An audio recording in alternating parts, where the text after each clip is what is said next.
episode 7 of Before the Fight. As always, I'm joined by my co-hosts Shannon O'Connell and Gareth Williams. Shannon, big show today. Yeah, huge show today. We've got Ben Mahoney and Joel Camilleri over there. Few nicknames we've got for him, but we'll just leave that there. G? Mate, yeah, looking forward to it. Speaking with Clay Waterman and also Django. Big fights coming up for both boys. Yeah, it's a lot of things going on at the moment. We've got to touch on the Jamie Myers fight card that was on the weekend, the international stuff that we spoke about with Tony Tolge, and it all seems to be happening, and the controversy with Tim Tszyu. Let's get right into it with Joel Camako Camilleri. Mate, how are you? I'm always good, mate. Mate, we see that you had a big fight against Adam Copeland on the Tszyu Horn undercard. Yeah, no, it was a good show to be on. Not too many big shows going on this year, so good to get on a big show and get a good win and put on a good performance. And now you've got a fight with Wade Ryan. You're trying to get off the ground.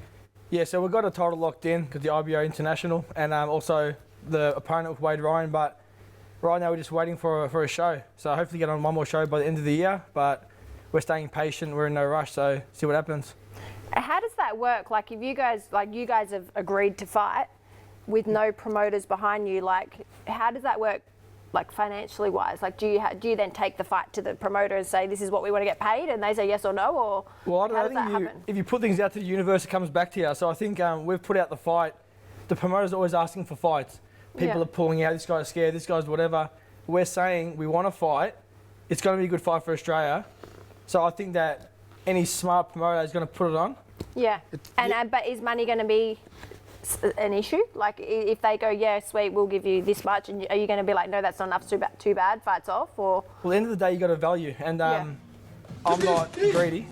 I want my worth, and me and Wade have been in the sport for a long time. We fought 25, 26 fights, so they're going to have to offer us a decent amount. So have you spoke to promoters in regards to this yourself at the moment? Not really. I've got Peter Maniatis, who's managing me right now, speaking to a few. You know, he speaks to Matt Rose and all the promoters, so they'll deal with that. Mate, a couple of things that I really like that you're doing at the moment, which we've touched on before on the couch. At the moment, with these times and the way things are going, fighters have to be ready. They can't be walking around heavy. They've got to be training. They've got to be in touch with their management. They've got to be looking for fights. And they've got to be handling their social media. All these things you're doing really well at the moment, and I think that's a really big credit to you. Yeah, I think everyone knows me not because of my boxing, but because of my social media. So that's just what I do since I was a kid.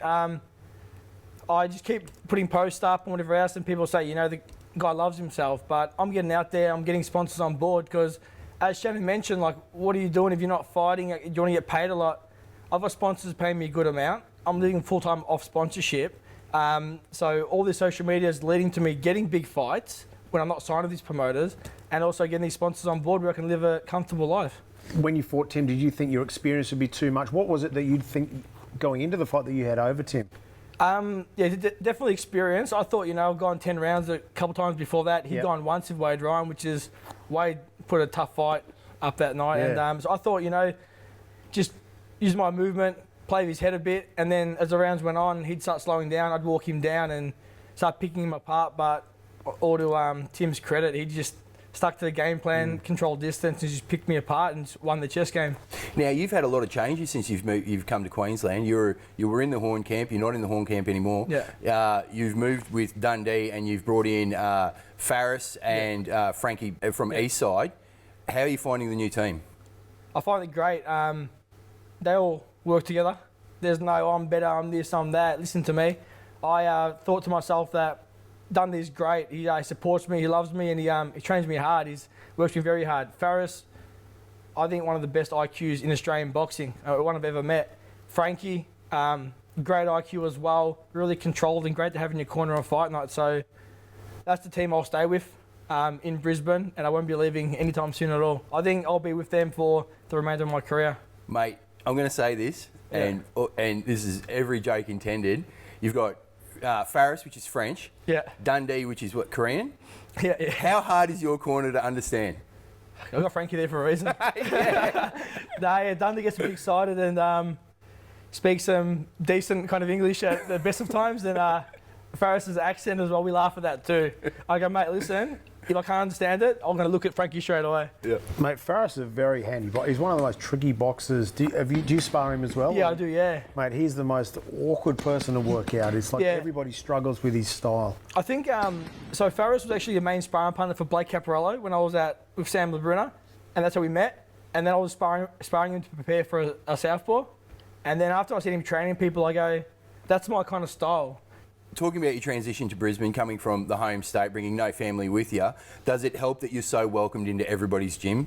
It's been great in Brisbane. I think it's a pretty small circle in Brisbane. In Melbourne, there was like competition. Gym here, gym there, don't like him, don't like him, don't like him. In Brisbane, there's a couple of things like that, but I'm a fighter. I'll go to his gym, her gym, his gym, and I'll just get what I've got to get out of it. When we're talking boxing as a sport, like, you know, compared to AFL and NRL, big sports like that, you know, we're very small, we're relatively small, boxing is. We need to put our arms out and bring each other in and look after each other and support each other and support each other's shows and support each other. Otherwise, the sport's not going to grow. I don't need a hug. I'm just thinking, what I say is, exactly like you said, too many people are against each other in this game instead of, you know what, let's make it bigger by pulling in together. Mate, a lot of sponsors on board at the moment. Who do you want to sing out? I'm going to say thank you to every single person, because if I miss one, they're going to kill me. I've got a lot of sponsors, and just everyone who's supported me right now, I thank you all, and I couldn't do it without you. We'd love to see more of you, and we wish you nothing but safety and success. No, thanks, Eve. Thanks to Before the Fight, to Shan, to Gareth, and to Rob, and to everyone else. Keep punching. I'm Liam Wilson, and you're watching Before the Fight. I'm Isaac Hardman, and you're watching Before the Fight. Round 2, the weapon, Clay Waterman. A big start to 2020. Yeah, very big start. Well, I had my pro debut in February, and then all the virus stuff went down, so I've missed out on a lot. But here we are now, 6 months later, on the Tasman Fighters undercard. So I'm looking forward to it. Dane Malabai. Wow, haven't heard that name for years. Like he was awesome in his prime. Like, what do you think he's going to bring? Do you think he's going to come? Oh, he's going to bring the heat. Yeah, I mean, he's going to be going hard. He's going to try and obviously finish me off. But I've got my own plans. He was just a big puncher, hey? Like he wasn't. He was one of the OGs when I was a bit younger. You know, he was one of the other fighters that I used to look up to. Yep. And big puncher, well respected in and out of the ring. You expect him to start fast? Yes and no. Just depends. So I'm just going to be prepared for anything. So I'm looking forward to it. You've been in the fight game since you were, what, 8 or 9 years old, I suppose? 9 years old, training. Had your first fight at 9 years old, and in the league, did you start in the league? I started in Global, 2005. With Bob Baker. Bob Baker. He was my original trainer. From Browns Plains, hey? Yeah, from Browns Plains. We moved out to like Greenbank, and then I moved from him, because he's getting a bit old, you know, back then. Moved from him to Richard Gwynn. He was a real animal, that fella. And then from Richard Gwynn, I went to Mark Wilson. I was with Mark for. You stayed there for the majority of your amateur career. I still do work with Mark Wilson every now and then, so it's good. Mate, you know? Tell us about that fight when you were 9 years old. Oh, mate. Like, it was my first fight after 6 weeks of training. What weight were you? I think I was like 28 kilos or something. I was tiny. But I was known as like a little animal back then. And just a fiery little thing, and just go. I literally ran from my corner straight over to him, just swinging mad, and then he ended up on the ground, and I even punched him when he was on the ground. We got a big money share as well, you know, so it's pretty entertaining for the crowd, you know. I remember as an amateur watching, and it seems weird now because of the size difference, but watching Clay and Liam Wilson. Yeah. Every single time they fought, it was just like, whoa, these kids. But no, they were good fights, you know. We were both really good fighters. It was around the same time when I won the world title when I was 15. You and Jai obviously won gold at the World Championships, Australia's first ever world champions. Yeah. You were at the 46 kilo weight division. Mate, I remember it there in Kazakhstan. You were in the corner. I was in your corner. It was with Mark Wilson, obviously, who was your club coach as well. It was exciting times. It was good to see that, you know, being on the world scene and hearing the national anthem. Well, Australia haven't heard the national anthem many times in boxing, have they? Definitely not. So how'd that feel? I felt awesome, you know. At the time, I was still just a young kid, really, and being called the world champion on the big stage, man. That's 46 kilo. 46 kilo, yeah, 46. And then about a year and a half later, I was middleweight. You've probably got one of the longest biggest streaks of sort of win-loss careers in Australian boxing, I'd say. How long did you go undefeated? How many fights did you go undefeated? I think it was well over 60 fights. I think it was around 70, just under 70. I think it was 7 or 8 years undefeated. When you've had 160 amateur fights with 147 wins, and you have 65 to 70 fight win streaks, you've learnt pretty much everything you need for the first 2 or 3 fights into the pros, and then you start picking up the pro tricks as you go, yeah? Yeah, definitely. Well, you pick up pro tricks along the way anyway, you know. When you're younger, you sparring the top pro fighters, you know. I do a lot of work with Trent Broadhurst. Well, I've done a lot of work with him over the years, and I was doing work with Damien Hooper as well. And obviously you learn heaps of stuff along the way, and I don't think you stop learning. Have you ever gone, like, obviously 9 years old is very young, and I mean, I'm probably asking this more for my own son. Have you ever gotten to a point where you've like, stuffed boxing, it's too much? More times than you think. Yeah. I've done it so many times. And do you walk away for a few months, come back? Yeah, like, or how do just you deal walk with away it? for a week even. It's like, oh, yeah, I want to go back. Yeah. But I don't know. It's a desire that you've got within. You know, if you've got it in you, you'll always have something to do with Something it. will always draw you back. Something will always draw you back. Gee, with the career that he's had in the amateurs and coming up and the age that he is at the moment, fair to say family's a really important thing to help keep him grounded as well, yeah? Yeah. Oh, mate, he's got a very supportive family.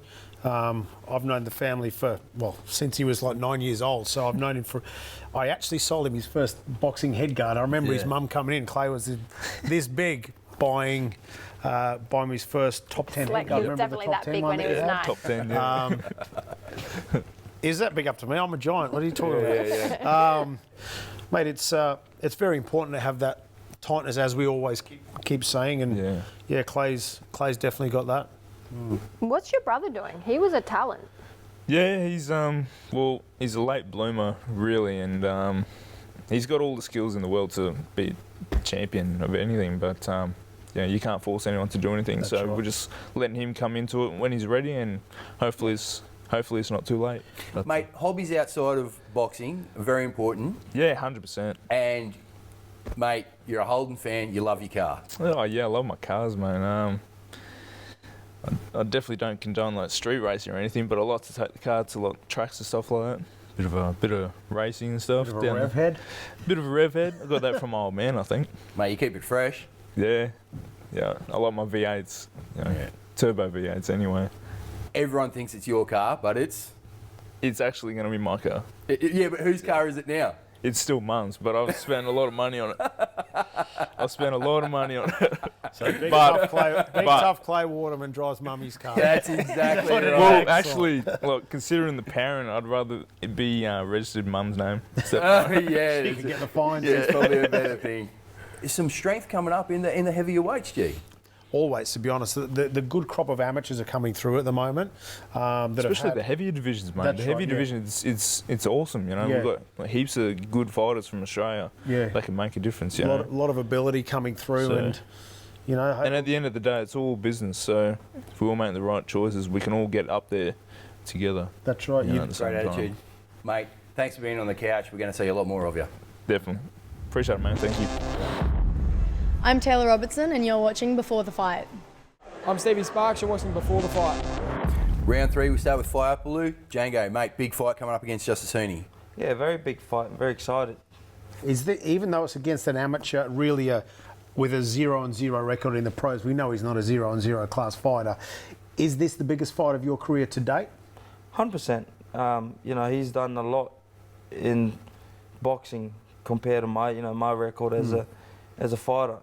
You know, he's fought around the world. He's fought some top guys in the amateurs, and you know, for me to fight him, it's an honour for me to fight him, and he's a big fighter. He's a big fighter, big name in Australia. Excuse me, I just want to make it clear, Django, number 2 fortitude boxer.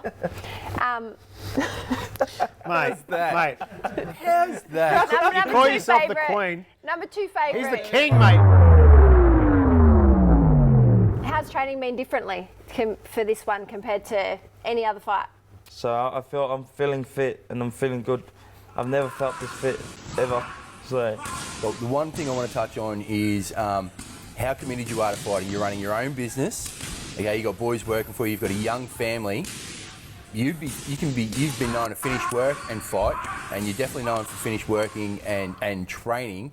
I think that's a massive credit to you, and I think it makes a big difference and has led to where you've got to. Django doesn't finish work and trains. He stops work, trains, and then goes back to work. How good's that? It's got to do what you got to do, mate? Exactly. You know, I got a family feed. I got 3 kids. You know, I got to provide, and that's as a father. That's that's what we do. Is we provide. Showing these boys how it's done. Let's go.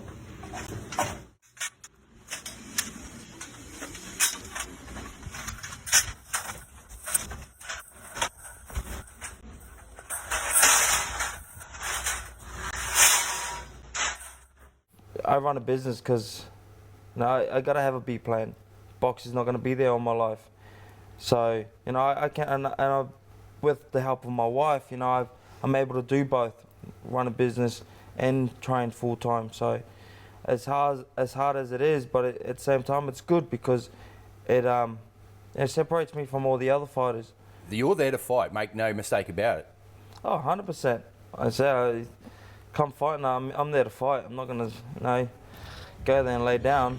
I'm there to fight, you know. And so, yeah, being the smallest in the division, there's no positive and negatives about it. You know, I can be dangerous as well as being a smaller guy. So, is it juicing you a little bit? Is it firing you a little bit that some people are looking past you on this fight?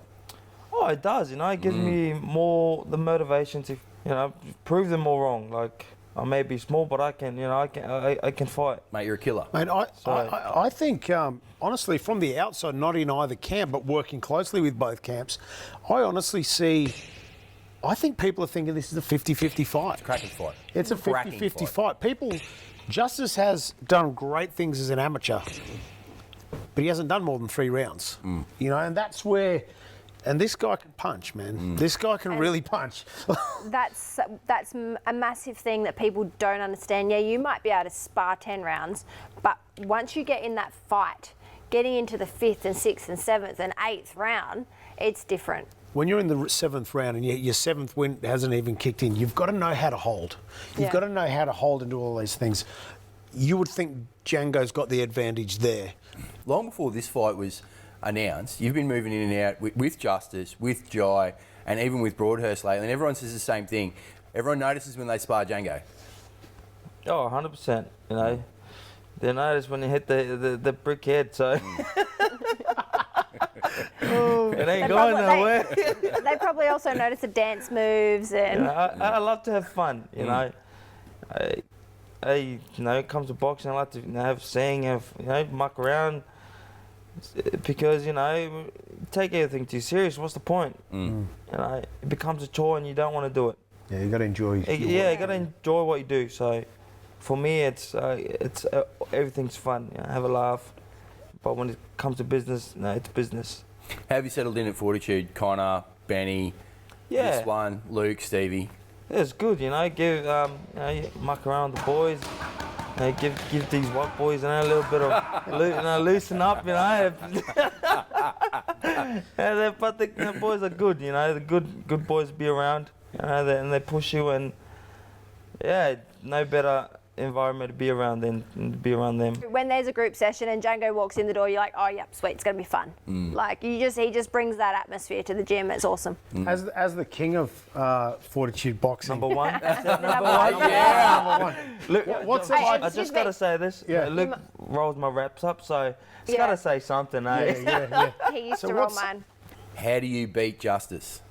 I can't go in there throwing half-assed jabs or punches. I got to go in there and want to win.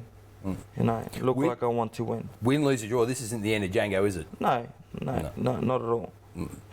This is just the beginning for me. These are the fights. These fights is what I train for. Is what I work hard day in, day out for. So, we're only just started. I'll be honest with you, I was excited when I heard the Solomon Hamono fight that could happen. Then, the Jai and Ben Kelleher fight came on. But in the big boy division, super pumped about this fight. I really am. And I think a lot of people are. Fair to say, G, Shannon? Yeah, for sure. Mate, it's like I said, it's a 50-50 fight in my eyes. Very big puncher against a very skilled boxer. You know, it's that typical clash of the styles, isn't it, I think? It's got the makings to be the heavyweight fight of the year for Australia. It's Joe Frazier, Muhammad Ali, I It think. is. It's brilliant. You're Joe. If you didn't know. Yeah. Obviously, no. When it comes to the support, who do you want to give a shout out to? Just want to give a shout out to all my mates, all everyone that's supported me, my sponsors especially, my team, the boys at the gym, just everyone. I think it's going to be a cracking fight, and we just love to see more of Django as well. Thanks for having me. I think it's going to be a great fight, and I'll put in a good show for everyone. I'm Lightning Luke Melton, head coach at the Fortitude Boxing Gym, and you're watching Before the Fight. And you're watching Before the Fight. Round 4, Benny Mahoney, Tasman fighter card. It's a huge card. We saw you fight end of last year, so nearly a year off on the Parmundine undercard. How's it feel to finally get out there and get under the lights again? Really looking forward to it. It's been a long inactivity, like since last November, obviously, because of the COVID stint that none of us have really been able to fight anyway, so it's probably been a good time, but in my last fight I did break my hand and I snapped the tendon in my wrist and it's rolled up and I had a bit of a nasty injury, so it kind of gave me time to recover while everyone else was inactive as well, so it's not too bad. But yeah, I haven't stopped training all the way through, all the running, the strength training, I worked around it, I don't really stop, so it'll be good to get back in there and hopefully back that up again by the end of the year and keep the ball rolling. Everyone's been giving you the call for sparring. Who have you been sparring? We've had Jeff Horn, we've had Dennis Hogan, we've had Steve Sparks, we've had Cameron Hammond, we've had so many rounds, it's been amazing, so we feel blessed to be able to have the rounds with these guys, world-class rounds, and it'll keep us sharp. Mate, you've currently had 9 professional fights, this to be your 10th. Yep. I'm sure when they brought to you a kid with 2-0, I'm sure you jumped at it for this next fight, which is Ben Hussein. How do you feel about this fight? As far as it goes, I'd give all respect to him. For him to take the fight is a big step for him, and I'd never take anyone lightly. So we had a couple of names thrown out there that were owing something, and we're like, we don't want that. We don't want a fight that's going to be easy. I've said it from the very beginning. I never had an amateur fight. I've come into this. I'm willing to take any name. I'm willing to fight the Daniel Lewises. I know there's a ranking system, but I'm willing to fight the Tim Zoos and the big names. I'm 25. I'm not getting younger, and I'm ready for it. Speaking of these names, there was a stoush between yourself, Michael Zarafa. Yeah, it was at Australian Boxing Central put up like a fantasy matchup post, and it was, this guy versus this guy, this guy versus this guy, and it was the fans' vote will get them through. It was all just a bit of fun for socials, and our names got matched, and I thought I'll just share it and roll with the momentum. That's what it's all about. Hit while the iron's hot, and I was like, this would be a good fight 2021 because I'd love to fight him. I respect the guy. I got no problems with him. I think he's a great boxer. And I'd love to test myself against him. And then he went and shared it and went, another boxer trying to make a name off me, and just try to do that old card. And I just thought it was ironic considering he called us up the year before on 3 days' notice to try and get us to take a fight. He ended up fighting Les Sherrington and knocked him out. And I thought it was funny. Now he pretends he didn't know who we were, but I just wanted to put up a post after that and just go, hold your horses a little bit here. Now, some people have said that even though Benjamin Hussein, the high piece, has only had 2 professional fights, because he's had the 90 amateurs, it's going to make the difference. You're no slouch. You've had 60 in 40 in kickboxing, Muay Thai fights. Yep. Now, we're seeing the guys that are very dedicated, that are transitioning, yourself, Isaac Hardman, which you've done rounds with again lately as well. They seem to be, with that mentality, using that as fire. It seems to be working out well for them. Yeah, 100%. Hardman's a hard trainer. Like myself, like I said that before, there's no days where I don't do anything. Even on my active recovery days, I'm running 14K, or I'm in the pools, or I'm doing strength and conditioning. Like, I'm training 2-3 times a day. There's no rest really, and like I said before, I'm here to make a statement, and I'm here to train properly. This is everything I've ever lived for since I was a kid. Yes, Ben was a great amateur. I look at amateur and pro boxing like indoor and outdoor soccer. They are not the same sport. You cannot, I don't care if you've had 60 amateur fights, you obviously know the sport, you've got the skill, but you don't know pro boxing. And to jump straight in, what's he had, 2 first-round knockouts or something? Earlier stoppages, 2 early stoppages. To jump straight into an 8-round fight, he's jumping into deep waters. And it's a different sport. There's pro boxing and amateur boxing. Any trainer out there that trains their amateurs and their pros the exact same? No idea. G? Agree, 100%. That was, well said, Shannon. Mate, it's like being yes, I'm a runner, but I'm a 100-metre sprinter or I'm a marathon runner. It's a totally different plan and process to the training, to the skills you learn. The rules. Big ups to him for taking the fight too, and he's got experience that I don't have in the amateurs. He's had a lot of rounds in boxing and all that kind of stuff, but like you said, as far as the pro boxing goes, there's a different grit, there's a different mentality, there's a different power, there's a different range, there's a different defence. How did the opportunity come up to have your first boxing fight, and are you a boxer now, or will you ever go back? I'll never go back. I'm a boxer now. You're a boxer now? Yeah, 100% through So and how did through. the opportunity come up, and what made you say, yeah, I'm going to give this a go? Wayne and Josh came to me and they're like, oh, we got you a short notice boxing fight. They're looking for a guy, I think it was against Luke Travers. I think it was. He was my debut fight, and then they're like, oh, he's looking for a late notice. Do you want to take it? So I took that on like 3 days of notice. And then when we first started the round, he was just hitting me with crazy volume, and I didn't know how to handle it. I've never boxed before in my life. Yeah. And I ended up throwing like one hard punch, and I ended up stopping, and they threw in the towel in the first round. And I was like, hey, boxing's sweet. I can do this again. Yeah. Easy work. Yeah. Obviously, Josh and you've got a great bond. You both learn together. Yeah, it's been awesome. Like Josh is like an older brother to me. He's been amazing. He's been there since I was 14 years old when I was training over Thai boxing gym kind of thing. So we gel really well together. He's got such an open mind to learning, and he will go to other gyms and other coaches and take bits and pieces, and he'll sit down and he'll watch me train and write down notes and then bring it into our sessions. He's really, really good like that. So there's no limit to what we can do with it all. And like I said, every sparring session I'm learning, picking up new things, and just learning on my feet kind of thing right now. Who's the sponsors? You better give them a shout. I need like a shirt with them all on. Nah, just everyone. Like I've got Global Finance, I've got Quest Environments, I'm an ambassador, and we work together for Quantum Milka Cup Suicide Prevention. Grand Prix Mazda Aspley, we've got Small Village Pearls, we've got Combat Nutrition, Rival Boxing Australia. We've got so many good, amazing connections that are just making it all happen. I couldn't be more grateful. Thanks very much for finally getting you onto the couch. It feels like I've been trying to get in front of you for a while, but we've got you now, and we're going to see more of you, I'm sure. I can't tell you how much I appreciate you guys getting me on. Thank you. I'm Dennis Hogan, you're watching Before the Fight. I'm Beck Hawker, you're watching Before the Fight. All right, Tony Told, another episode of the Told Tapes. You're over in Vegas, looking after the Mahoney boys. Long trip, but you got there all safe and sound. Yeah, that's right.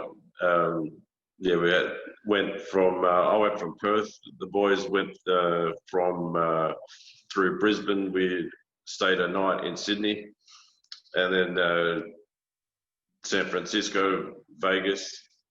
Got the card, got the house, and all good to go. Today we just done the COVID test, so touch wood, everything's fine and ready to rock and roll. Oh, you'd have to be becoming. You could just about do your own COVID test by this stage, couldn't you? Pretty much. Young Vegas Larfield made it with the team over. Yeah, that's right. He's come over. Campos is over, the crocodile. He's here now. Jose Zepeda. Yeah, Baranchek. What a fight.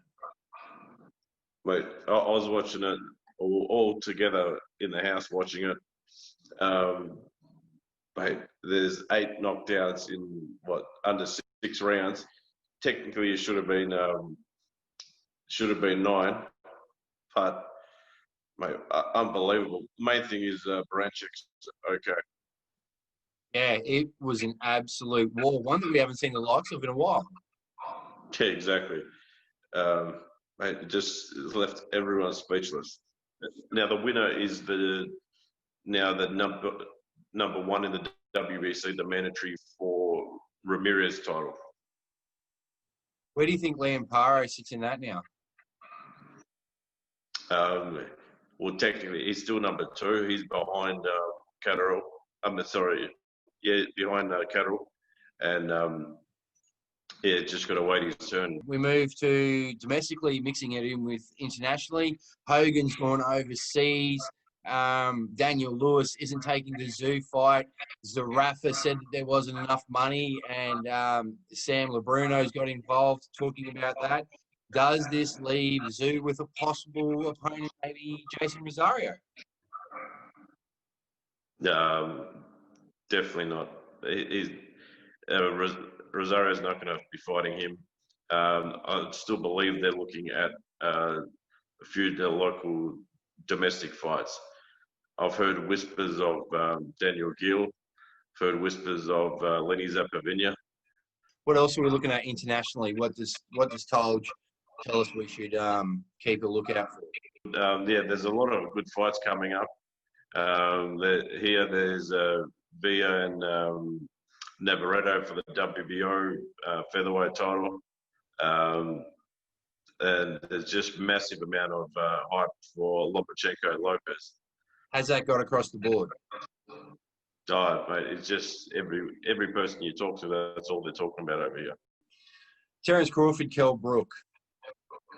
Brook's only lost to Golovkin and Spence, so he's a quality fighter. And we all know Crawford's pedigree. So, yeah, that'll make for a great cracking fight. Well, it seems like there's a lot happening. What else should we be paying attention to and listening out for? Well, from what I've been reading as well, it's interesting that Liam Wilson now is with Matt Rose. Yeah, that made the paper. Yeah, that's right. Stuart Duncan saying that he will have nothing to do with Liam Wilson from here on in, letting Benny Harrington know that that was the case, and that obviously moving from DNL's camp over to Matt Rose. Your thoughts? I think Liam's a big talent. I'm not sure exactly what the circumstances are, why... no one is at the moment. So I'm not... I can't say much. Both are great promoters, and I've got a lot of time for both of them. So, yeah, just see how everything plays out. Mate, you've probably got 10 more calls to make after us, possibly 15 to 20, in lining up everything that you need to do. You've got your finger on the pulse over there in Vegas at the moment, keeping the boys in tip-top shape and well looked after. Dealing with Top Rank, you are a busy man, but the best man for the job. We appreciate your time. Thank you, mate. Always a pleasure being on, and looking forward to the next episode. Gee, great show. Mate, it was good. Good to hear the insights of Django and Ben. I was impressed by Ben. You know, willing to learn and know he's not at the top of the tree at the moment, just one step at a time. And obviously the opportunity came up against Ben Hussein on the TV, which is a good show for him. It's a big step for Ben. Yeah, for sure. I think that, you know, October 22nd is going to be some great fights. I'm not sure which fights are getting televised, which aren't, but the whole card seems like it's a great card. Hopefully next week we've got Nick Noonan on the show, Sky Nicholson, and a couple more guests. Isaac Hardman, apparently, he will be as well. an entertainer. This is going to be a great show, and look, a lot of big fights coming up, a lot more to talk about. So stay tuned, keep sharing. We're loving the support. I'm Rob Scheif, and you're watching Before the Fight.